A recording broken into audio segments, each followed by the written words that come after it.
Nananatili pa rin sa target ang naitalang inflation o bilis na pagtaas ng presyo ng mga bilihin nitong Hunyo ayon yan sa Philippine Statistics Authority. Sa katunayan, muling na nakapagtala ng malaking pagbaba ng inflation pagdating sa mga pagkain. Si Denise Osorio sa sentro ng balita. Patuloy ang pagbaba ng presyo ng pagkain sa bansa.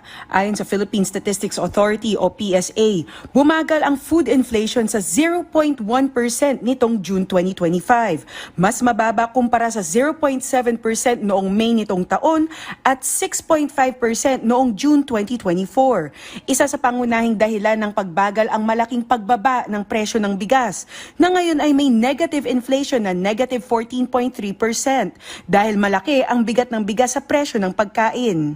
Ang una sa food inflation, kaya in general yung presyo ng mga bilihin under the food and non-alcoholic beverages as a basket ay bumabagal dahil doon sa bigas.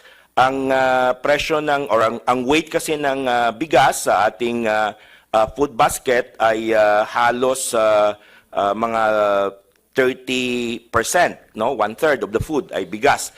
Git ng PSA, bagaman may mga pangunahing pagkaing tumaas ang presyo, gaya ng isda at karne, mas malaki pa rin ang epekto ng negative inflation o pagbaba ng presyo ng bigas sa buong merkado. At ito na ang pinakamalaking bagsak sa presyo ng bigas sa kasaysayan ng inflation data since 1995. Sa labas naman ng NCR o Metro Manila, mas mababa rin ang inflation dahil sa pagkain.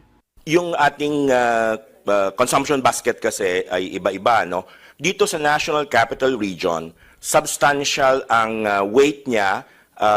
Of course, ang nangunguna pa rin dyan ay yung food natin. Pero ang next na isa sa malaki na weight ay yung water, electricity, gas, and other fuels. Doon naman sa labas ng National Capital Region pagkain, kasi malaki yung weight ng pagkain at nakita natin bumababa yung presyo ng major items, particularly dito yung bigas. Dagdag ng PSA, sa kabila ng inaasahang mga pag-ulan at kahit may pagtaas sa ibang bilihin, overall mas magaan ang gastusin sa pagkain ng maraming Pilipino. Sa kabuuan, 1.4% ang headline inflation o kabuuang inflation nitong June. Bahagyang mas mataas kaysa noong May na 1.3%, pero malayo pa rin sa 3.7% noong June 2024.